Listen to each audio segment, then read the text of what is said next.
Welcome to What the F Happened, Fraud and Financial Crime Deconstructed, a Defend podcast where we break down what's actually happening across fraud, scams, AML, and financial crime. Each episode cuts through the noise to explain the tactics, trends, and real-world impact behind the headlines, so you're better prepared for what comes next.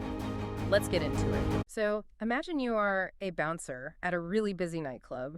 You spot a guy who started a fight last week, you memorize his face, and you just permanently ban him from the premises. Right. But step into the world of generative AI and financial crime, and that bouncer is just completely outmatched. I mean, the bad guy isn't just putting on a fake mustache or a new hat. No, not at all. He is showing up with a flawless, biologically accurate new face, a newly generated voice, and a completely pristine background. And he does this every single time he walks up to the door. Which is terrifying, honestly. It is. And welcome to today's deep dive. We are exploring a report called the Polymorphic Fraud Playbook, published by DataVisor. Yeah, and the reality hidden in these pages is that Gen AI didn't actually invent new categories of financial crime. I mean, it didn't invent bank robbery or wire fraud. Right, the crimes are the same, but it did something far more dangerous. It completely broke the economics of those old crimes. Exactly.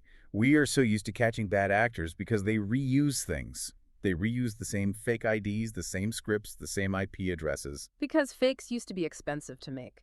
But we really have to ask, what happens when the cost of creating a brand new perfect fake drops to absolute zero? Well, that is the new baseline.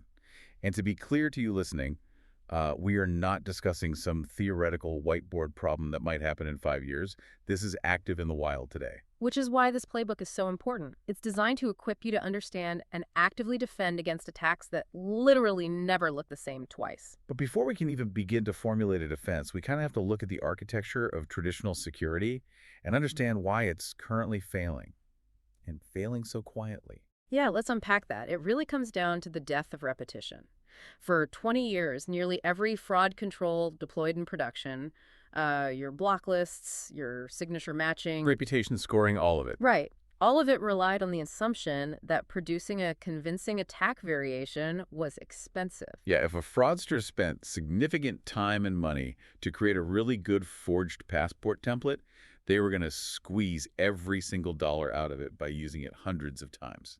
Because making a second distinct fake cost almost as much as the first. So our defenses were built to observe an attack, memorize its signature, and block that exact signature the next time it appeared. But generative models completely vaporize that cost structure. I mean, the marginal cost of generating the next unique identity is now effectively zero. Rationally, an attacker has absolutely no economic incentive to reuse anything. Okay, a helpful way to visualize this, it's like a massive bank vault designed to recognize and neutralize specific lockpicks. The vault has a perfect memory of every lockpick ever used against it. Sounds pretty secure. Right, but suddenly the bank robbers set up a 3D printer right outside the vault, and it instantly prints a brand new, unique, fully functional key for every single attempt. So your exhaustive million-dollar lockpick database is instantly worthless? Exactly. And what makes this so terrifying for organizations is that the failure is completely silent. A fraud team can look at their dashboards on a Tuesday morning and just see a sea of green. Yeah, because their metrics measure performance against the attacks this system can actually recognize. This is a huge trap. When data scientists talk about a model's precision and recall remaining stable, they just mean it's catching known threats perfectly. It's getting an A+ on grading yesterday's test. Right. The dashboard looks flawless, but the net fraud loss, the actual money walking out the door, just keeps climbing. Because the rules written last month decay instantly. They describe one single variant of an attack, and the attacker is already on variant 2 million. And the playbook notes that these unexplained losses suddenly start concentrating in first-time entities. It's accounts and devices with zero prior history. So you have no historical data to score them against. And the investigation teams only find the massive coordinated ring in the postmortem long after the money is gone. Yeah. So since the metaphorical keys are regenerating on every attempt, we really have to examine what these constantly mutating attacks look like in practice. The cybersecurity industry actually dealt with a very similar crisis decades ago, right? It did, yeah, with something called polymorphic malware. This was malicious software that would rewrite its own code signature on every single infection. Which made traditional antivirus software completely blind. Exactly. It preserved its underlying destructive function, but completely changed its surface appearance. So, polymorphic financial crime is that exact concept applied to fraud. The underlying intent, the theft, remains totally stable, but the artifacts presented at the door regenerate every time. And to understand how pervasive this is, we can trace the life cycle of an attack using the 5 forms outlined in the source material. Let's do it. Imagine a fraud ring wants to extract millions in fraudulent personal loans. They don't buy a stolen driver's license off the dark web anymore. No, they start with form number 2, synthetic identities. They use generative models to assemble an entirely fictional identity. Let's call him John Doe 2.0. John has a consistent credit history, a realistic background, but he simply does not exist. Right. And when John Doe 2.0 tries to open a bank account, the bank demands a live selfie to prove he's a real human. This is form number 1, deepfaked identity and liveness bypass. So the attackers generate a synthetic face, they clone a voice, and they feed a pristine video stream directly into the bank's camera interface. And because every attempt uses a freshly generated face, there's no known image on any block list to flag it. Wow. Okay, so the account is open, but they need to scale this up. They can't manually type out 1,000 loan applications. Right. Which brings us to form number 4, adaptive bots. These are automated agents that mimic human typing speeds. They solve CAPTCHAs. They navigate the portal. But unlike old dumb bots, these agents actively learn, write. Exactly. If a certain application speed triggers a temporary block, the bot senses that boundary and adjusts its speed mid-campaign just to stay under the radar. That is wild. Okay, so now the bank's underwriting system asks John Doe 2.0 for proof of income. Here is form number 5, mutating documents. They use AI to generate W-2s, pay stubs, utility bills. Traditional defenses use image hashing, which looks at the digital fingerprint of a document. To see if it matches a known forgery template. Yeah, but Gen AI alters the document so completely that no 2 pixels are the same across thousands of forgeries. The digital fingerprint is always unique. And if an anomaly somehow triggers a manual review and a bank employee emails John Doe 2.0 for clarification, the attackers deploy form number 3, machine-written social engineering. A language model instantly crafts a highly personalized, fluent, and emotionally manipulative response. so there's no bad grammar, no weird formatting for an email filter to catch. It's just flawless communication. In every single phase of that attack lifecycle, the digital artifact being verified by the institution is radically cheaper to fabricate than it is to verify. Wait, I mean, if they can generate flawless synthetic identities, perfectly bypass video checks, automate the whole thing with learning bots, and instantly generate documents, aren't we just totally outmatched? It definitely feels that way. What is the point of even trying to defend a network against that? It feels like they have absolute superiority.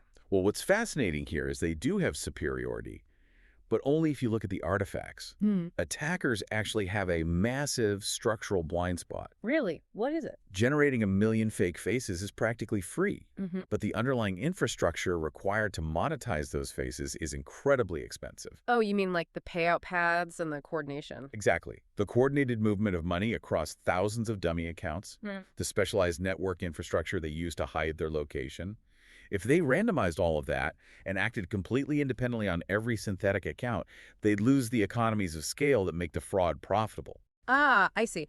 Because they still have to move the money out into the real world. They have to funnel the funds from 1,000 small fake accounts into a central location to actually steal it. Yes.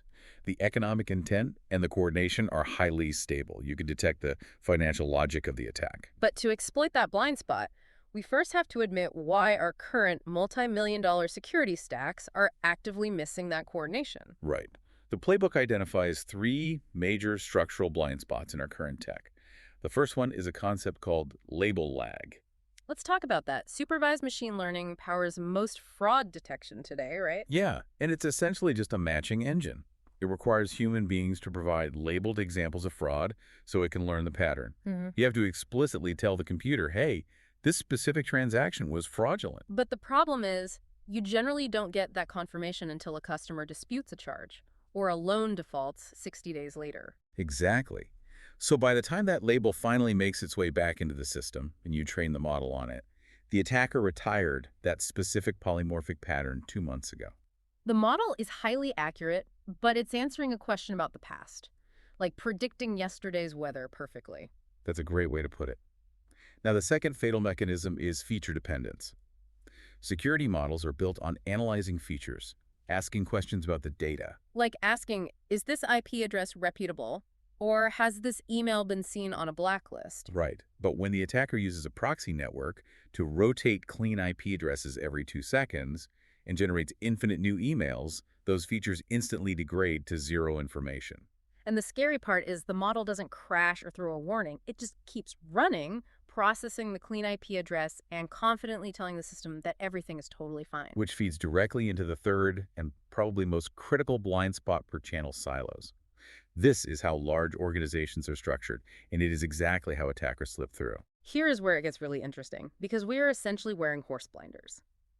Think about a typical bank. You have the onboarding team handling new accounts. You have the payments team handling money transfers. And you have the AML team watching for federal violations. They are completely siloed. They only analyze the data directly in front of them. Right, so our synthetic guy, John Doe 2.0, applies for an account. The onboarding team looks at his flawlessly generated deepfake and unique documents. In isolation, it looks clean, so he's approved. Then, weeks later, that same synthetic entity initiates a small money transfer. The payments team evaluates it. It's low dollar, domestic, doesn't trip any rules. In isolation, the payments team sees a clean transaction. The payments team thinks everything is fine. The onboarding team thinks everything is fine. But nobody realizes that John Doe 2.0 is one of 5,000 accounts that were all opened using the exact same underlying device network. Exactly. And they're all funneling tiny payments into the exact same offshore crypto wallet. The coordination only exists above the channel level. And no one has a dashboard looking at that altitude. So traditional tools like blocklists offer near zero coverage now. And supervised ML is permanently hobbled by label lag. The only analytical methods that survive a polymorphic attack are unsupervised machine learning and cross-entity graph analysis. Purely because they don't depend on having seen the attack before. Okay, so how do we actually operationalize that? How do we stop obsessing over fake artifacts and rebuild our defenses? The playbook lays out a 5-part defense framework. It starts with detecting without labels using unsupervised machine learning. Because unsupervised ML doesn't need to be told what fraud looks like beforehand. Right. It analyzes vast amounts of raw data in real time, actively looking for coordinated anomalies and hidden clusters of behavior that deviate from the normal baseline. It catches the first instance of a new pattern, not the 100th. Which means we are finally scoring behavior, not artifacts. That's part 2. Instead of scrutinizing the pixels in a passport photo, you analyze device intelligence and behavioral biometrics. Because a flawless AI-generated fake ID still has to be physically uploaded to the bank server. It has to travel over a specific network, guided by a user with a specific typing cadence. It's infinitely harder to fake the nuanced network telemetry of 10,000 real human beings than it is to just generate 10,000 fake JPEGs. Exactly. But analyzing behavior in isolation still leaves you vulnerable to those channel silos. This brings us to part 3, integrating cross-entity graph analysis directly into the real-time decision path. Which is basically like a digital detective stringboard.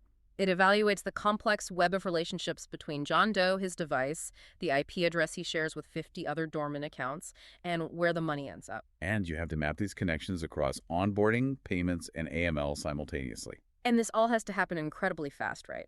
If an attacker modifies their script every hour, and it takes an engineering team 3 months to deploy a new rule, the battle is already lost. That's part 4. You have to compress the adaptation cycle.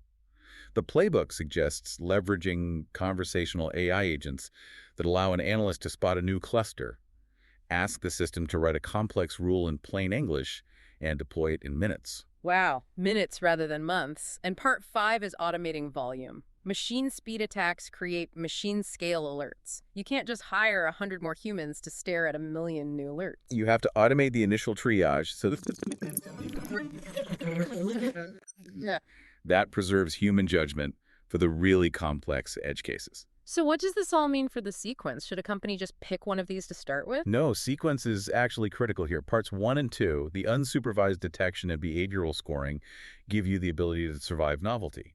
But without part 3, cross-channel linking, unsupervised detection just produces a massive volume of noisy alerts. You have to connect them. Okay, so the theory is completely solid. But if you're listening to this and realizing your organization is exposed, What do you actually do on Monday morning? The playbook details a really practical first 90-day plan. In days 1 through 30, your goal is purely to measure the blind spot. Like figuring out what percentage of loss comes from new entities. Exactly. And how many days does it take to deploy a new rule? Then, days 31 to 60, you audit feature dependence. You calculate how heavily your models rely on static artifact lookups versus dynamic behavioral signals. So if your model leans on checking known emails, you instantly know it's structurally fragile, even if the dashboard looks green. Right. Finally, days 61 to 90, you run a retrospective proof of concept. You take data from a known fraud ring and map it backward across your isolated silos. You build a string board internally to prove that if the systems had been looking at behavior, the attack would have been stopped on day 1. But wait, why spend 90 days auditing?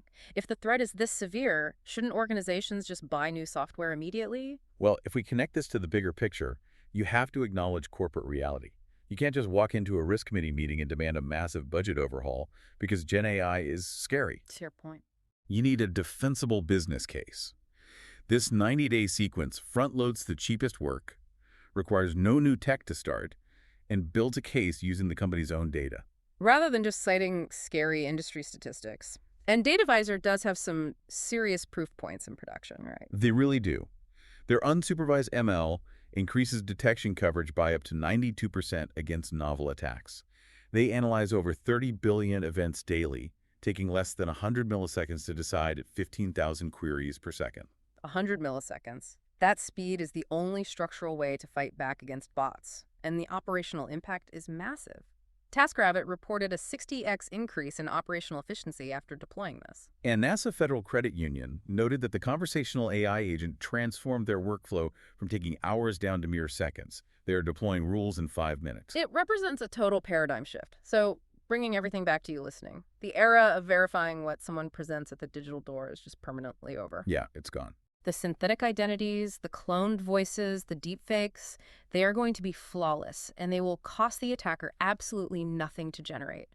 The entire future of digital security now rests on verifying how someone behaves. Which leaves us with a deeply complex, maybe somewhat unsettling question to consider. What's that? If AI makes all documents, faces, and voices completely untrustworthy, and our digital defenses must rely entirely on analyzing our behavioral rhythms and network relationships, what does that mean for the future of human privacy? Oh, wow. Will our continuous digital behavior become the only true, verifiable fingerprint we have left? If a 3D printed key is absolutely perfect every single time, the only way the bank actually knows it's me is by constantly monitoring the exact speed, gait, and rhythm of how I walk up to the vault. Thank you for joining us on this deep dive. Take a hard look at your own systems this week, ask those difficult questions about your blind spots, and we will catch you on the next one. Been listening to What the F Happened? Fraud and Financial Crime Deconstructed, a Defend podcast by DataVisor. If you want to keep learning between episodes, check out Defend Training, a set of self-paced online courses for fraud and financial crime professionals, practical and built around real-world scenarios. And you can earn CPE credits through the ACFE San Francisco Bay Area chapter. You can find it at datavisor.com/defendtraining. The link's in the description.